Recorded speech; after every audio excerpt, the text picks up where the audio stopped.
तो 2025 आ चुका है और एक नया पीसी बिल्ड करने का सीन बन रहा है, लेकिन सिंपल पीसी नहीं, एक फ्यूचर प्रूफ पीसी जो इजीली अपग्रेडेबल है और 3 से 5 साल तक तो आपको दिक्कत ही ना करे। तो आपके कंफ्यूज हो कि कौन से पार्ट्स आपको चूज करने चाहिए। तो सबसे पहले बात करते हैं पीसी के सीपीयू यानी प्रोसेसर के बारे में। तो देखो भाई 2025 में अगर आपको एक फ्यूचर प्रूफ बिल्ड करना है तो कुछ पुराने प्लेटफॉर्म्स को बिल्कुल ही अवॉइड करना पड़ेगा। पहले हम बात कर लेते हैं इंटेल के 10 और 11 जनरेशन के बारे में, जो कि आपका LGA 1200 सॉकेट पे है। तो इनको तो भूल जाओ क्योंकि इनका टाइम जा चुका है। फिर अब आते हैं 12, 13 और 14 जनरेशन वाले सीपीयूज। ये यूज करते हैं LGA 1700 सॉकेट। ये आपको काफी अच्छे प्राइस में देखने को मिल जाएंगे, प्रोसेसर्स भी और मदरबोर्ड्स भी इनके। पर लेकिन यार आप यानी आज की बात करोगे 2025 की, तो यार देखो आज के टाइम पे रिकमेंडेड नहीं है। उसका रीजन ये है कि क्योंकि यार हम यहाँ पे फ्यूचर प्रूफ पीसी की बात कर रहे हैं जो कि आपका बाद में अपग्रेड भी हो सके। पर लेकिन यार जिनका बजट कम है, ऐसा कम है, तो यार देखो वो इसकी तरफ अभी भी जा सकते हैं वैसे तो। पर ये चीज आपको दिमाग में रखनी होगी क्योंकि यार ये बाद में अपग्रेड नहीं हो सकता। इसमें आपको पूरा मदरबोर्ड भी साथ में चेंज करना पड़ेगा, पैसा बर्बाद, क्योंकि ये सॉकेट अब डेड एंड पे है। नया स्टैंडर्ड है LGA 1851। अब दूसरी तरफ अगर हम बात करें AMD के बारे में, अब याद है AM4 सॉकेट।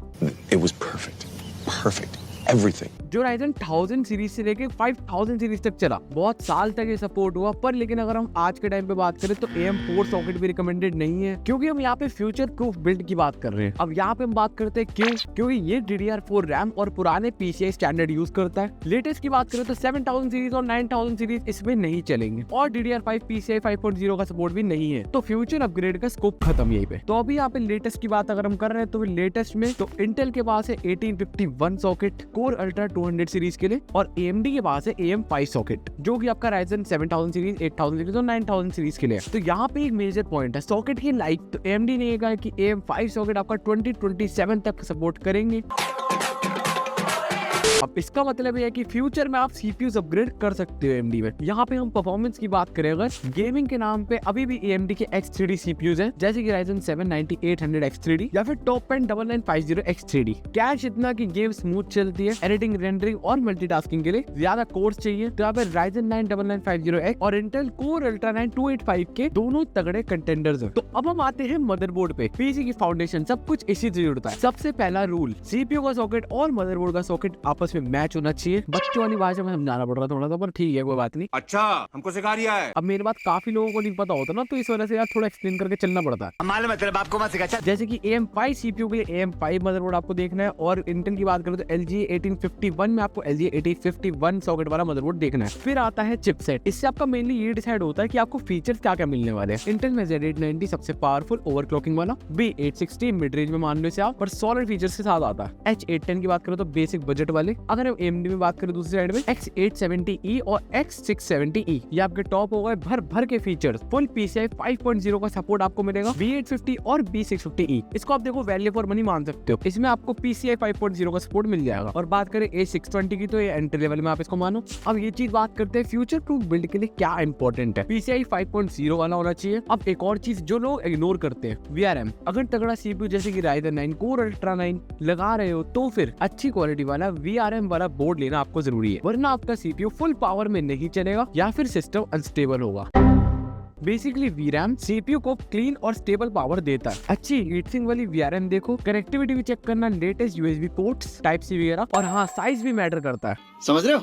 8X की बात करें तो स्टैंडर्ड, माइक्रो 8X छोटा, मिनी 8X आपका सबसे छोटा, वो आप अपने हिसाब से चूज कर सकते हो। बाकी यार मदरबोर्ड के बारे में फुल कंप्लीट वीडियो चैनल पे है, उसको जाके जरूर से चेकआउट कर लेना। उसमें आपको कंप्लीट डिटेल पता लग जाएगी भाई कैसे चूज करना होता है मदरबोर्ड। बाकी लेटेस्ट वाली भी आएगी 2025 वाली, उसके लिए चैनल को सब्सक्राइब कर लो। नेक्स्ट की बात करते हैं रैम के बारे में। रैम यानी रैंडम एक्सेस मेमोरी। यहाँ पे 2025 में कंफ्यूजन बिल्कुल नहीं है, चॉइस सिंपल है। DDR5 और DDR4 में क्या चूज करना है आपको, सिंपल सी बात है। DDR4 अब आउटडेटेड हो चुका है भाई, बिल्कुल नए बिल्ड्स के लिए DDR5 की तरफ ही जाना आपने। ज्यादा फर्क भी नहीं है प्राइस में। नए सीपीयूज और मदरबोर्ड आपके DDR5 सपोर्ट करते हैं, तो DDR5 फाइनल है। अब सवाल आता है कितनी। तो देखो गेमिंग के लिए 16GB अब काफी नहीं है, मतलब काम चलाने को चला सकते हो, पर लेकिन 16GB काफी नहीं है। अब इसमें आपको काफी मल्टीटास्किंग वगैरह भी करनी होगी, काफी चीजें होंगी। तो यार देखो आपको 32GB रैम जरूर से रखनी चाहिए। मतलब 32GB में भी वैसे 16 की 2 उसकी किट मिल जाती है, वो आप ले सकते हो। इससे आपको स्मूथ एक्सपीरियंस मिलेगा अगर आप एक हार्डकोर गेमर हो तो फिर। और फ्यूचर के लिए टेंशन फ्री रहना चाहते हो, या फिर वीडियो एडिटिंग या फिर स्ट्रीमिंग जैसा काम करते हो तो फिर 64 GB ले लेना 32 की मतलब 2 वाली। स्पीड और लेटेंसी का क्या सीन है, यहाँ पे प्लेटफॉर्म मैटर करता है। अगर AMD में 7000 या 9000 सीरीज ले रहे हो तो DDR5 में आपकी 6000 मेगाहर्ट्ज CL30 सही रहेगी। इससे ऊपर जाने पे आपको परफॉर्मेंस गेन्स कम और आपको स्टेबिलिटी इश्यूज ज्यादा हो सकते हैं। अगर Core Ultra 200 सीरीज ले रहे हो तो ये हायर स्पीड्स हैंडल कर सकता है, जैसे DDR5 6400 मेगाहर्ट्ज CL32 या फिर even 7200 मेगाहर्ट्ज। हमेशा किट में लेना 2 स्टिक्स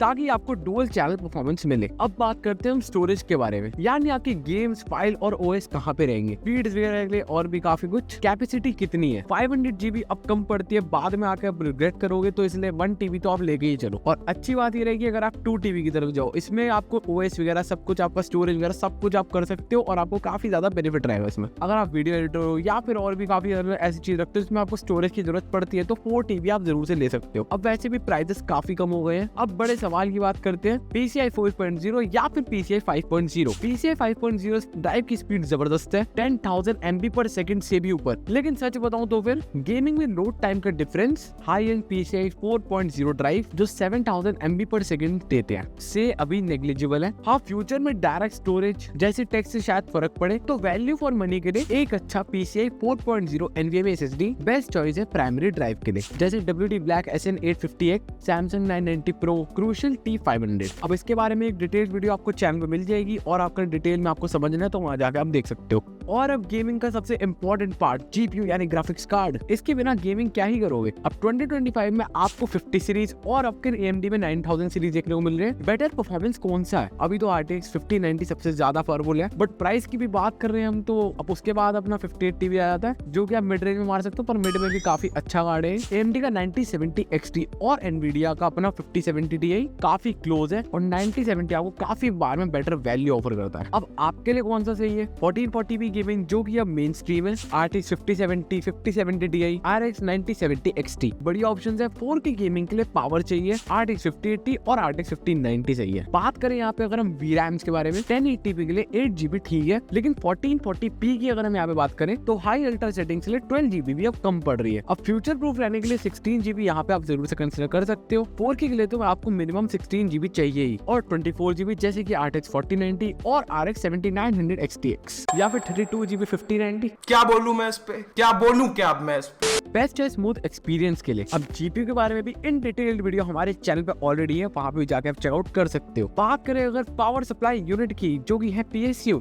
यहाँ के प्यारे सी PC के सारे कंपोनेंट्स को स्टेबल और सफिशिएंट पावर देता है। गलत PSU सिस्टम क्रैश, इंस्टेबिलिटी या फिर कंपोनेंट डैमेज भी हो सकता है। कितने वॉट की PSUs चाहिए ये आपको चेक करने के लिए आप ऑनलाइन कैलकुलेटर्स चेक कर सकते हो या फिर कंपोनेंट्स मैन्युफैक्चरर की रिकमेंडेशंस। एग्जांपल की यहाँ पे बात करें, आप यूज कर रहे हो RTX 5090 एक हाई एंड CPU के साथ, तो कम से कम 1000 वॉट या फिर 1200 वॉट्स की तरफ भी जा सकते हो। और RTX 5080 के लिए आपको 850 वॉट मिनिमम रहेगी और अच्छा ही रहेगा आप 1000 वॉट प्लस लोगे तो फिर हमेशा हेडरूम रखना जरूरी है, एस्टिमेटेड लोड से 20 से 50% ज्यादा। इससे आपका PSU कूल्ड रहेगा, शोर कम रहेगा और साथ साथ फ्यूचर के लिए तो रेडी रहेगा। एफिशिएंसी के लिए 80+ गोल्ड रेटिंग मिनिमम स्टैंडर्ड है, प्लैटिनियम, टाइटेनियम और बेटर पर महंगे। केबल मैनेजमेंट अच्छी करने के लिए फुल्ली मॉडलर या फिर सेमी मॉडलर आप ले सकते हो, सिर्फ जरूरी केबल लगाओ, केस आपका क्लीन रहेगा। और 2025 में सबसे इंपॉर्टेंट, अगर आप Nvidia में RTX 40 सीरीज या फिर 50 सीरीज का GPU ले रहे हो तो फिर ATX 3.0 या फिर ATX 3.1 सर्टिफाइड PSU भी लेना। ये नए स्टैंडर्ड GPUs के पावर स्पाइक्स को हैंडल करने के लिए डिजाइन किए गए हैं, तो आप थोड़ी सी रिसर्च और प्लानिंग करके अच्छा सेटअप बना सकते हो जो कि आपका काफी सालों तक साथ देगा। बाकी जिन जिन कंपोनेंट्स की मैंने बात करी उन सब की डिटेल्ड वीडियो आपको डिस्क्रिप्शन में मतलब लिंक भी मिल जाएगा, बस चैनल पे है, आप जाके चेकआउट कर सकते हो। तो आप हमें फॉलो कर सकते हो इंस्टाग्राम पे, फैमबर्स टेक नाम है, आप जाके फटाफट से फॉलो कर लो जाके। तो आज के लिए अगर वीडियो पसंद आए तो लाइक कर दो, चैनल को सब्सक्राइब, ऐसे कंटेंट देखने के लिए हम मिलते हैं इसकी नेक्स्ट वीडियो में। तक के लिए बाय बाय।